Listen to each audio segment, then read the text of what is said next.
जय हिंद दोस्तों। आज हम बात करेंगे कि अगर आप आर्मी, नेवी, एयरफोर्स या टेरिटोरियल आर्मी में नौकरी करने के बाद डिफेंस सिक्योरिटी कोर यानी डीएससी ज्वाइन करना चाहते हैं तो उसका प्रोसीजर क्या है। मैंने इस वीडियो को 4 भागों में बांटा है।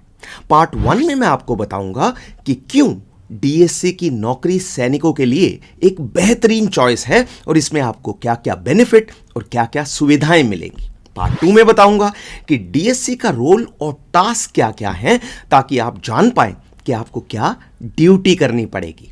पार्ट 3 में बताऊंगा कि डीएससी में भर्ती होने की कंडीशंस क्या हैं और पार्ट 4 में बताऊंगा कि अप्लाई करने और एनरोलमेंट का प्रोसीजर क्या है। तो चलिए पार्ट 1 से शुरुआत करते हैं और देखते हैं कि डीएससी में आपको क्या क्या बेनिफिट और क्या क्या सुविधाएं मिलेंगी। लेकिन उससे पहले मेरी ओर से एक रिक्वेस्ट, अगर आपको ये वीडियो पसंद आता है तो मेरे चैनल को सब्सक्राइब कीजिए और वीडियो को लाइक और हाइप कीजिए। अगर आप लाइक बटन के बाद हाइप बटन पर भी क्लिक करते हैं तो यूट्यूब मेरे वीडियोस और लोगों के पास भी भेजेगा। Thank you for your help. Great. तो डीएससी सैनिकों को मिलने वाले 7 बेनिफिट इस प्रकार हैं। नंबर 1, 60 साल तक नौकरी 60 इयर्स। तो हमारे एनसीओज और अदर रैंक्स जनरली 38 से 45 साल की एज में रिटायर हो जाते हैं। डीएससी में रिटायरमेंट एज है 60 इयर्स, 60 साल। तो कहने का अर्थ यह है कि अगर आपने डीएससी ज्वाइन कर ली तो फिर आपको कोई और जॉब करने की जरूरत नहीं पड़ेगी। बेनिफिट नंबर 2, जो कि सबसे बड़ा बेनिफिट है, और वो है कि अगर आप डीएससी में 15 साल की नौकरी कंप्लीट कर लेते हैं तो आपको आर्मी पेंशन के अलावा डीएससी से भी पेंशन मिलेगी। जाहिर है कि दूसरी पेंशन के लिए आपको डीएससी 45 ईयर्स से 45 साल से कम उम्र में ज्वाइन करनी पड़ेगी, वरना आप डीएससी में 15 साल की नौकरी कंप्लीट किए बिना ही रिटायर हो जाएंगे। Number 3 benefit, ECHS. बाकी रिटायर्ड सैनिकों की तरह ईसीएचएस की सुविधा आपको और आपकी फैमिली को मिलती रहेगी। इसके अलावा अगर आपकी पोस्टिंग के स्थान पर एमएच है तो आप एमएच की सुविधा भी ले सकते हैं। Number 4, gratuity. आप आर्मी से रिटायरमेंट के समय ग्रेचुइटी ले चुके हैं। जब आप डीएससी से रिटायर होते हैं तो दूसरी ग्रेचुइटी भी मिलेगी। नंबर 5, एजीआईएफ से इंश्योरेंस, जैसे आपको आर्मी, नेवी, एयरफोर्स की सर्विस के दौरान मिल रहा था। नंबर 6, मैरिड एकोमोडेशन या CILQ, जैसे आर्मी सर्विस के दौरान मिलती है उसी प्रकार डीएससी सर्विस में भी मैरिड एकोमोडेशन मिलती रहेगी। अगर मैरिड एकोमोडेशन अवेलेबल नहीं है तो CILQ मिलेगा। और अंत में नंबर 7, चिल्ड्रन एजुकेशन अलाउंस यानी CEA। आर्मी सर्विस की तरह CEA मिलना चालू रहेगा। ग्रेट। तो ये थी डीएससी में मिलने वाली सुविधाएं और बेनिफिट। अब आते हैं पार्ट 2 पर और देखते हैं कि डीएससी का रोल और टास्क क्या है। तो ये टास्क इस प्रकार हैं। नंबर 1, डिफेंस इंस्टॉलेशंस की सिक्योरिटी, जैसे ordnance depots, air force stations, missile facilities वगैरह। नंबर 2, एमुनिशन डेपोज की security. Number 3, defence civilian establishments की सिक्योरिटी, जैसे DRDO, ऑर्डिनेंस फैक्ट्रीज वगैरह। नंबर 4, कहीं कहीं सिविल एयरपोर्ट्स की सिक्योरिटी के लिए भी डीएससी को तैनात किया जाता है। नंबर 5, डिजास्टर मैनेजमेंट, जैसे बाढ़ और भूकंप के बाद रिलीफ वर्क के लिए भी डीएससी को तैनात किया जा सकता है। और नंबर 6, फायर फाइटिंग ड्यूटीज। जिन इंस्टॉलेशंस की सुरक्षा के लिए डीएससी के सैनिक तैनात होते हैं उनमें फायर फाइटिंग का टास्क भी उन्हीं का होता है। इस टास्क के लिए उन्हें ट्रेनिंग दी जाती है। तो कहने का अर्थ है कि डीएससी की ड्यूटी के दौरान आपके मेन टास्क होंगे गार्ड ड्यूटी, पेट्रोलिंग, सर्वेलेंस और फायर फाइटिंग। तो ये था पार्ट 2। अब आते हैं पार्ट 3 पर और देखते हैं कि आप एज सिपाही जीडी या एज क्लर्क जीडी डीएससी में कैसे ज्वाइन कर सकते हैं। तो इसमें सबसे इंपॉर्टेंट याद रखने वाली बात यह है कि अगर आप आर्मी सर्विस के दौरान सिपाही, नायक या हवलदार हैं तो डीएससी में आपको एज सिपाही जीडी ही लिया जाएगा, यानी एनसीओ और अदर रैंक्स डीएससी में एज सिपाही ही भर्ती होंगे। और इस भर्ती के लिए कंडीशंस क्या होंगी, इस बारे में directorate general DSC army headquarter ने दिसंबर 2024 में एक डिटेल्ड पॉलिसी लेटर इशू किया था।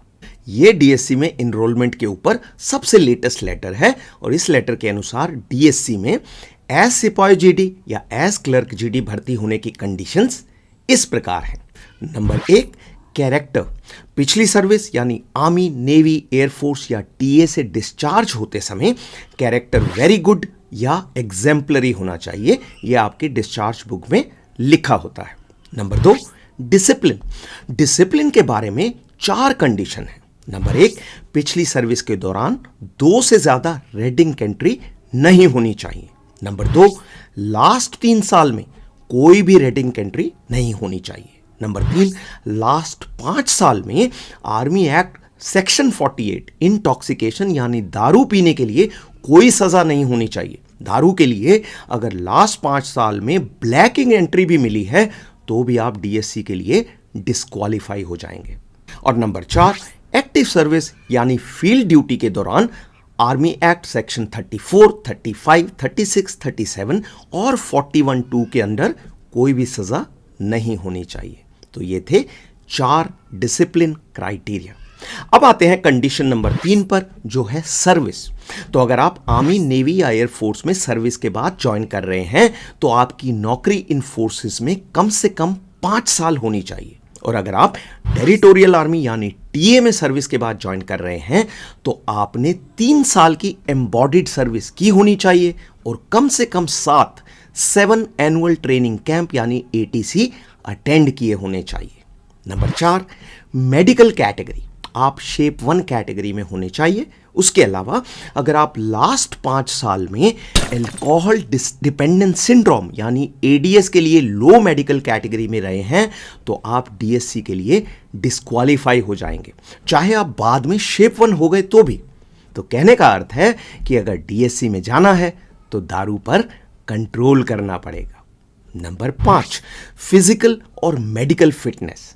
डीएससी ज्वाइन करते समय आपका हाइट, वेट, चेस्ट वगैरह नहीं लिए जाएंगे, लेकिन मेडिकल होगा और साथ ही बीपीटी और पीपीटी भी होंगे, तो आपको ये टेस्ट पास करने पड़ेंगे। Number 6, service gap. अगर आप एज सिपाही जीडी ज्वाइन कर रहे हैं तो आपकी पिछली सर्विस और डीएससी इनरोलमेंट के बीच 2 साल से ज्यादा का गैप नहीं हो सकता। और अगर आप एज क्लर्क जीडी ज्वाइन कर रहे हैं तो गैप 5 साल से ज्यादा नहीं हो सकता। Number 7, age. डीएससी में एनरोलमेंट के लिए सिपाही जीडी की मैक्सिमम एज है 46 ईयर्स 46 साल और क्लर्क जीडी की मैक्सिमम एज है 48 साल यानी 48 years. Number 8, educational qualification. 10th class pass या army certificate of education class 3 pass. Number 9, clerk GD के लिए कंडीशन। तो याद रखें कि आप डीएससी में एज क्लर्क जीडी तभी भर्ती हो सकते हैं अगर आप पिछली सर्विस में क्लर्क जीडी या क्लर्क एसडी थे। अगर आप क्लर्क एसकेटी थे तो आप एज क्लर्क जीडी भर्ती होने के लिए एलिजिबल नहीं है। और अंत में नंबर 10, ट्रेड्समैन। अगर आप आर्मी, नेवी, एयरफोर्स या टीए में ट्रेड्समैन थे जैसे शेफ, बार्बर वगैरह, तो आप डीएससी में भी सेम ट्रेड में ही अप्लाई कर सकते हैं। मतलब ट्रेड्समैन सिपाही जीडी की पोस्ट के लिए अप्लाई नहीं कर सकते। तो ये थी कंडीशंस अगर आप डीएससी में सिपाही जीडी या क्लर्क जीडी ज्वाइन करना चाहते हैं। अब जल्दी से जेसीओ एनरोलमेंट की कंडीशंस पर नजर डाल लेते हैं। तो पहली बात तो सूबेदार और नायब सूबेदार के लिए एज लिमिट है 50 साल और सूबेदार मेजर के लिए एज लिमिट है 52 साल यानी 52 ईयर्स। सूबेदार मेजर साहब 2 कैटेगरीज के लिए अप्लाई कर सकते हैं, सूबेदार मेजर और सूबेदार। इसी तरह सूबेदार साहब भी 2 कैटेगरीज के लिए अप्लाई कर सकते हैं यानी सूबेदार और नायब सूबेदार। लेकिन नायब सूबेदार साहब एक ही कैटेगरी के लिए अप्लाई कर सकते हैं यानी नायब सूबेदार के लिए। तो ये था पार्ट 3। अब आते हैं पार्ट 4 पर और देखते हैं कि एनरोलमेंट का प्रोसीजर क्या होगा और उसके लिए आपको क्या एक्शन लेने पड़ेंगे। तो पहली बात तो डीएससी के लिए एनरोलमेंट का प्रोसीजर हैंडल किया जाता है रेजिमेंटल सेंटर्स के द्वारा। जैसे अगर एएससी के सैनिक डीएससी में भर्ती होना चाहते हैं तो उनका सिलेक्शन एएससी सेंटर बेंगलोर में होगा। इसी प्रकार जाट रेजिमेंट के सैनिकों का enrolment Jat regimental centre Bareilly में किया जाएगा। उसके लिए सेंटर में एक बोर्ड ऑफ ऑफिसर्स डिटेल किया जाएगा जो डॉक्यूमेंट चेक करेगा, मेडिकल कराएगा और बीपीटी, पीपीटी वगैरह टेस्ट लेगा।